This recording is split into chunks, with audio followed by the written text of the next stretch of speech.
Falar sobre o movimento pentecostal é um assunto um tanto quanto pertinente, porque nós sabemos que grande parte da igreja hoje é de cunho pentecostal e algumas pessoas não sabem, né, a origem do movimento pentecostal nos termos de hoje, como é hoje o movimento pentecostal, e por isso eu venho trazer aqui a minha posição acerca do movimento pentecostal.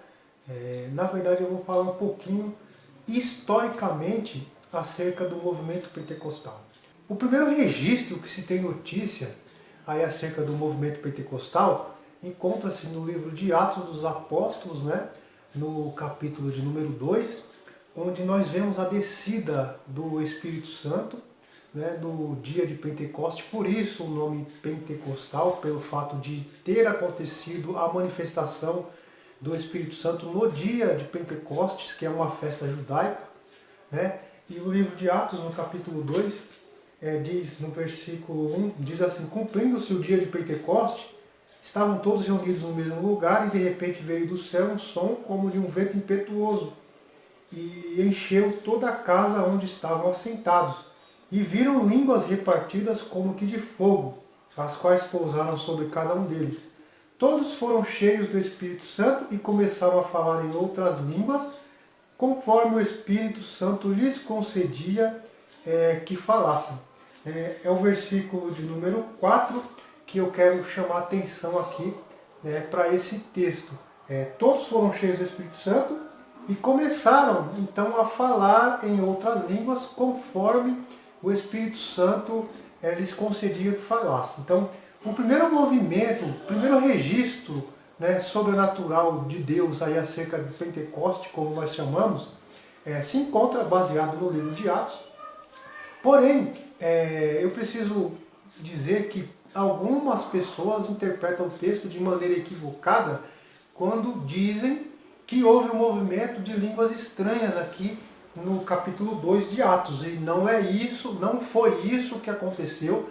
Cada um falava conforme a sua língua materna. E se você continuar lendo o texto, você vai ver que o texto se trata de uma língua, não língua estranha, né, mas de uma língua natural, de outros povos, de outras línguas, como o texto diz. O versículo 6, correndo aquela voz, juntou-se a multidão, estava confusa, porque cada um os ouvia falar na sua própria língua, né? E o texto aqui, se você pegar o original aqui no grego, né, no versículo 2, no versículo 3, ou melhor, no versículo 4, né, diz assim, todos foram cheios do Espírito Santo e começaram a falar em outras línguas conforme o Espírito Santo lhes concedia.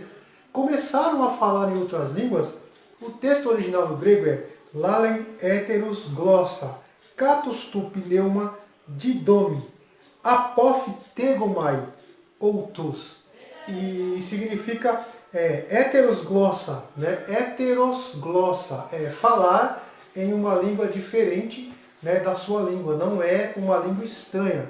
Então cada um falou na sua língua materna, na sua língua de origem. E ali foi o início da igreja, né, marcando então o dia de Pentecostes.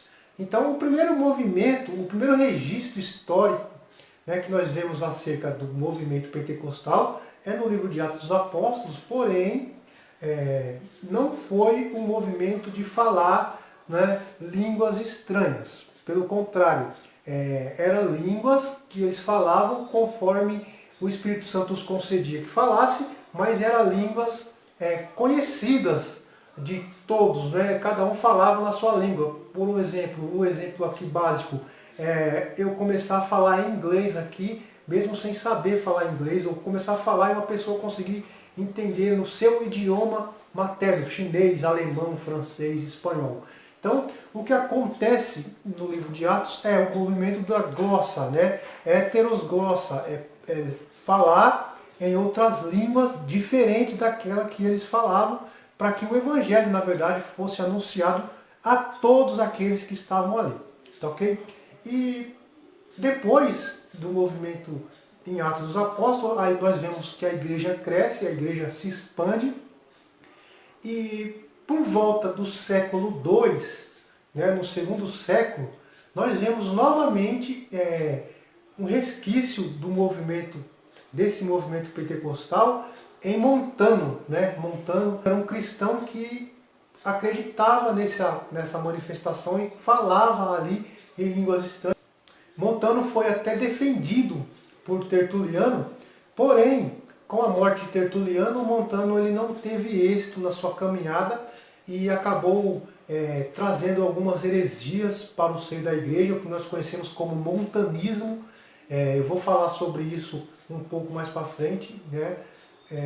Mas Montano também veio tentar trazer a ênfase aí do movimento voltado para sobrenatural e o falar em línguas, né? Que nós chamamos de língua estranha hoje. E depois nós vemos também na história da igreja esse movimento vindo depois do século XII e até aí o século XIX, com alguns nomes que eu posso citar aqui para você, como Pedro Valdo, que era o fundador do movimento dos valdenses, né, que também defendia o falar em línguas estranhas, tá bom? Falava sobre essa manifestação dos dons espirituais. Então, Pedro Valdo foi um também precursor aí do movimento pentecostal, tá bom? Como nós conhecemos hoje. Depois, nós vamos também falar sobre o movimento pietista, né? Em meados do século XIX, o movimento pietista que tem grandes nomes da teologia como Charles Finney, Dwight Lyman Moody, que eram homens extremamente zelosos da palavra de Deus, e conta-se a história que em uma pregação do Moody, muitas pessoas falaram em línguas estranhas, ainda que nós não temos história ou registro de que Moody falava em línguas estranhas, tá? Mas ele, em uma reunião, algumas pessoas que o seguiam falaram também em línguas estranhas, tá bom? Então, aí Dwight Lyman Moody, Charles Finney, depois também John Wesley, que é um grande precursor aí do movimento pentecostal também, né, e um grande defensor da doutrina arminiana. John Wesley também tinha grande influência nessa questão do movimento pietista, de buscar o sobrenatural de Deus e de buscar mais as questões espirituais, né?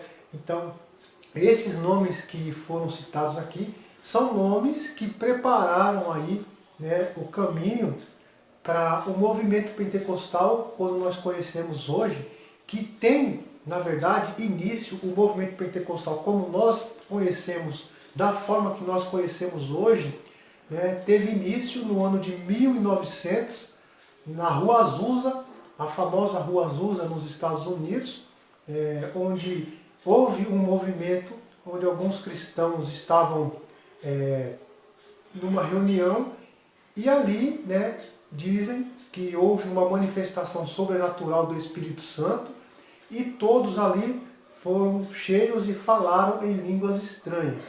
E o grande precursor disso, o grande líder e o grande cabeça disso foi o William Seymour, né, que mais tarde veio a fundar então a Assembleia de Deus, né, e aí a gente já conhece a história do movimento pentecostal a partir do ano de 1900 na Rua Azusa. Tá? Então, o movimento pentecostal como nós conhecemos hoje tem início na Rua Azusa com William Seymour, tá? E se espalha então pelo mundo. No Brasil nós sabemos a história, chega Daniel Berg e Gunnar Wingren e fundam aqui a Assembleia de Deus no Brasil, e se expande então esse movimento pentecostal. Tá?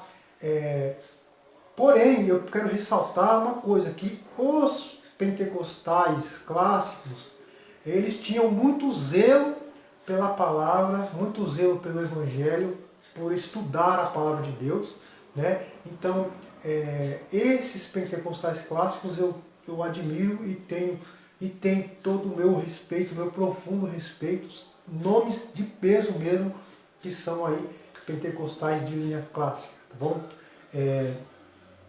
Porém, conforme o tempo foi passando, os pentecostais foram deixando de buscar o ensinamento bíblico para buscar as experiências sobrenaturais e aí dando ênfase a muita coisa que nós vemos hoje, muito abuso, na verdade, deixando de lado a palavra de Deus para colocar em peso de igualdade a experiência particular de cada um. E aí nós vemos o movimento neopentecostal trazendo um grande dano à igreja cristã, à igreja brasileira, tá? E eu vou falar sobre o movimento neopentecostal num outro vídeo, numa outra oportunidade, tá bom? Mas basicamente é isso, o movimento pentecostal, resumindo, nós vemos o primeiro registro no livro de Atos dos Apóstolos, o movimento de falar em outras línguas, que não era língua estranha, tá? O texto de Atos diz claramente que eles falavam em outras línguas.